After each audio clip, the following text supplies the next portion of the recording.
I've always just loved playing out in the shop. I've always worked with my hands. I've always built things and made things.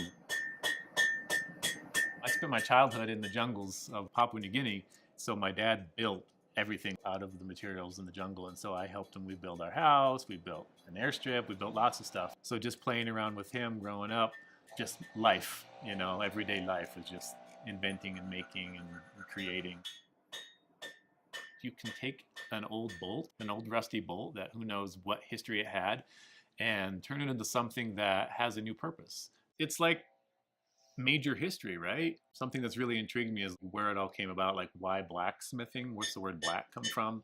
It was black because before they used iron, it was copper and stuff like that. And when they figured out they could get iron out of the ground and then they mixed carbon with it to turn it into steel, it was always black. Looking at nature, nature is a big part of what I do and inspires me a lot, and turning something into something beautiful. I love sculpting. I just recently started sculpting in stone. I've always sculpted and played with wood my whole life because growing up in Papua New Guinea, I was just surrounded by wood carving, tribal art, and canoes and totem poles. Stone, where I lived, was non existent. There was no stone, it was just sand and wood.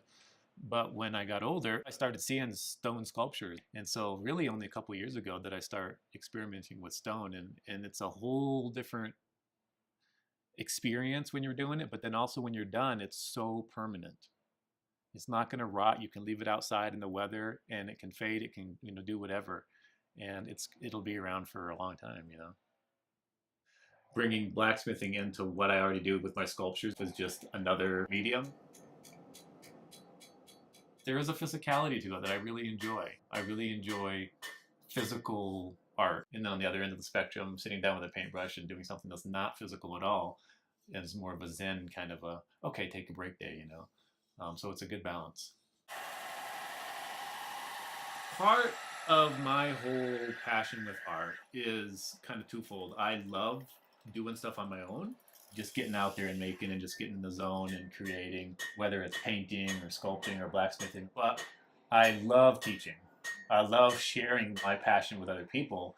Giving them an opportunity to try something new is really fun. Teaching people too has helped me learn a lot because they'll have crazy ideas and they're like, well, I've never done that. Let's try it. And then you learn something new.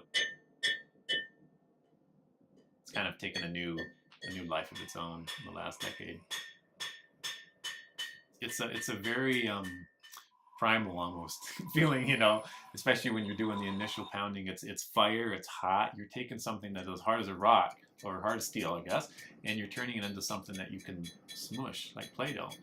It's a I don't know, it's a feeling you can't really explain unless you try. If you're into music and you're in that zone, it's kind of that same thing. It's the freedom.